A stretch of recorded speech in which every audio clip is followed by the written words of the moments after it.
Hello बच्चों, very welcome to all of you at this text book super coaching platform.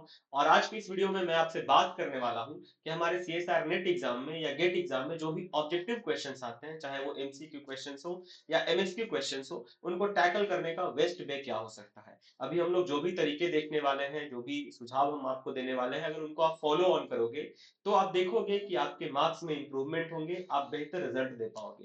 तो हम लोग देखते हैं कि वो कौन से प्रोसीजर्स होने चाहिए, वो कौन से तरीके होने चाहिए तो किसी भी ऑब्जेक्टिव क्वेश्चंस को टैकल करने के समय हमें ध्यान में रखना चाहिए। ठीक है, तो हम लोग बातें करते हैं और आप देखोगे कि यहाँ पे कुछ पॉइंट्स हैं जिनको आपको रिमेंबर करना है। तो सबसे जो पहला पॉइंट होता है और वो सबसे कॉमन पॉइंट भी है, रीड द क्वेश्चन थ्रोली। मतलब आपको क्वेश्चंस को पूरे अच्छे से समझना है। यहाँ पे मेंशन भी किया गया है, don't trust, take your time to fully understand what the question is asking before looking at the answer choices. आप अपने क्वेश्चन को सही वक्त देके अच्छे से पढ़ें, ठीक है। And then analyse each answer options. आप हर एक ऑप्शंस को भी एनालाइज करें। आपने अच्छे से क्वेश्चंस पढ़ा है, जो पहला हमारा टारगेट है, फर्स्ट स्टेप है। उसके बाद अच्छे से ऑप्शंस को पढ़ें और उन ऑप्शंस को एनालाइज करें। Like read all options carefully and compare them to the question, looking for key details and potential inconsistencies. मतलब क्वेश्चन में कुछ पूछा गया है, ऑप्शन में कुछ और है, तो वो ऑप्शन हमारा गलत भी तो हो सकता है ना। तो इसीलिए सारे ऑप्शंस को आपको अच्छे से एनालाइज करना है। And then comes elimination technique. अब देखो, rules out obvious incorrect answers first which can help you focus on your most likely correct choices। सबसे पहले आप क्या करो कि जो हमारे ऑप्शंस करेक्ट नहीं हो सकते हैं उनको आप हटा दो। भाई उनको हटा दो। लाइक फोर फोर अगर एमसीक्यू क्वेश्चन है, उनमें से अगर दो इनकरेक्ट हो रहे हैं आपको, या दो समझ में आ रहा है कि इनकरेक्ट है, जनरली दो पे ही अटकता है मामला कि दो हमें समझ में आ जाता है कि ये इनकरेक्ट है, उनको हटा दो, ठीक है। बाकी जो बचेगा दो, उसके बारे में हमें सोचना है, ठीक है। Watch for negative phrasing. मतलब कि क्वेश्चंस में ट्रू पूछा गया है या फॉल्स पूछा गया है, क्वेश्चंस को बैकवर्ड डिजाइन किया गया है, क्वेश्चंस को फॉरवर्ड डिजाइन किया गया है। मतलब कभी कभी क्वेश्चंस हमें पीछे से पूछ लिया जाता है, ठीक है, बैकवर्ड ट्रेसिंग होता है। कभी कभी क्वेश्चंस में डायरेक्टली पूछ लिया जाता है। तो उन चीजों को ध्यान रखो। इन चीजों को ध्यान रखो कि आपसे ट्रू पूछा गया है या फॉल्स पूछा गया है, क्योंकि कभी कभी हमसे फॉल्स पूछा जाता है और हम लोग ट्रू वाला करेक्ट करके आ जाते हैं, तो वहां पे हमारे पास इनकरेक्ट आंसर आ जाता है और हमें नेगेटिव मार्किंग चला जाता है, ठीक है। तो उसको ध्यान रखना है कि जो नेगेटिव फ्रेजिंग हो रखा है उसको हमें हटाना है, उसको हमें ध्यान देना है, ठीक है। Now the next thing is consider context and subject knowledge. अब आपके पास जो दो ऑप्शंस बचे हुए हैं, जिसको दो आपको आपने एलिमिनेट किया बाय एनी काउंटर एग्जांपल, या फिर वो एब्सर्ड था, ठीक है, लाइक पूछा क्या जा रहा था और ऑप्शन कुछ और है, तो उसको अगर आपने एलिमिनेट कर दिया, अब आप अपना सब्जेक्ट नॉलेज, आप अपनी एक्सपर्टीज को यूज करो, आप अपने कॉन्सेप्ट को यूज करो जो भी आपने पढ़ रखा है, और उसके थ्रू अप्लाई करो, ठीक है। And then guess strategically. If you are unsure, try to eliminate as many options as possible and then make an educated guess based on your understanding।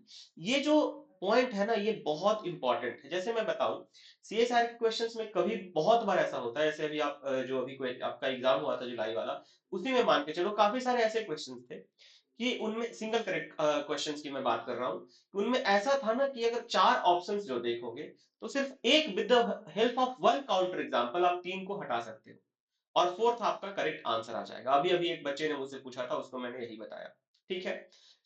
लेकिन उस फोर्थ करेक्ट ऑप्शन को पहुंचने के लिए अगर आप मतलब रेगुलर ट्रेसिंग करोगे उसका, लाइक आपको मन है कि नहीं उसको फोर्थ करेक्ट ऑप्शन को मैं ऐसे प्रूव करूं या सॉल्व करूं, तो that is going to be difficult.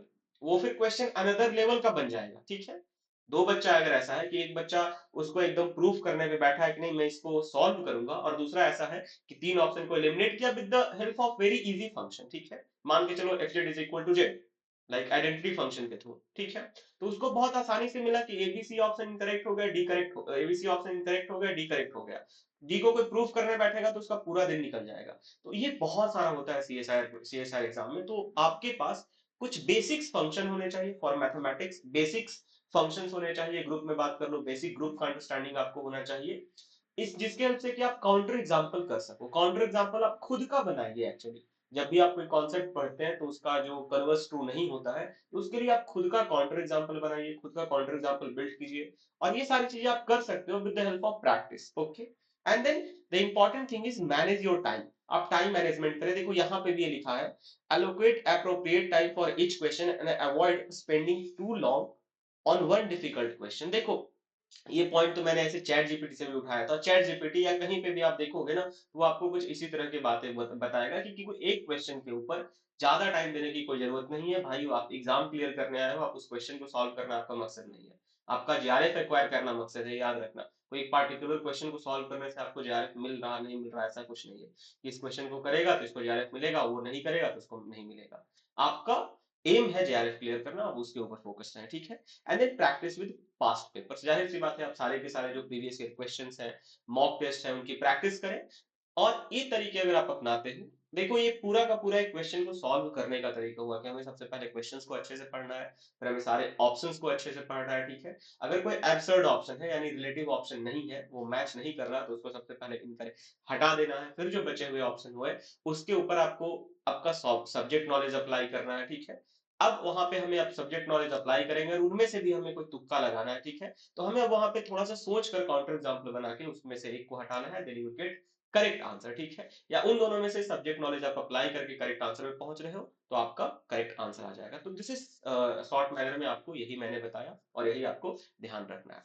And there is a very important thing, like अभी से जो भी बच्चे like 24th 25th and 26th, यानी आज 25th है, तो आज और कल जो भी बच्चे कोर्स परचेज करते हैं और वो 12th 12 या 12 से ज्यादा महीनों का सब्सक्रिप्शन लेते हैं, 12th या 12th प्लस मंथ का सब्सक्रिप्शन लेते हैं, देन अगर वो जीआरएफ क्वालिफाई भी कर जाते हैं, लाइक आप अभी से 12 प्लस का सब्सक्रिप्शन लिए हो, 12 या 12 से ज्यादा महीने का सब्सक्रिप्शन लिए हो, और सपोज आपका जून 2025 में भी जीआरएफ क्वालिफाई कर जाते हो, आप जीआरएफ या नेट कुछ भी क्वालिफाई कर जाते हो, दोनों में से कुछ भी, तो आपको पूरा का पूरा कैशबैक मिलेगा, पूरा का पूरा 100% आपको रिफंड मिलेगा, ठीक है।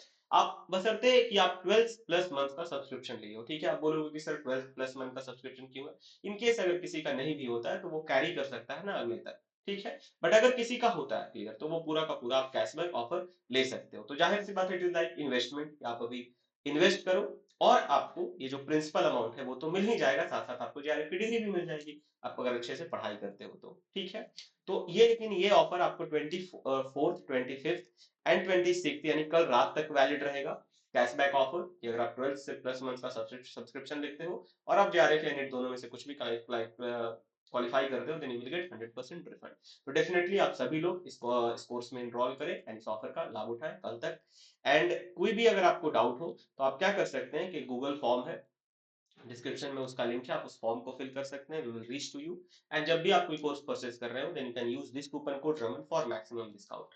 और for any update you can join this Telegram channel Raja Raman sir textbook, ठीक है। डेफिनेटली गूगल फॉर्म में गूगल फॉर्म को जरूर फिल करिए, इसका लिंक डिस्क्रिप्शन बॉक्स में। कोई भी अगर आपका डाउट है exam related, course related, anything, then we will reach to you. Okay, तो मिलते हैं बच्चों, bye bye, take care and definitely like share and subscribe this video, bye bye.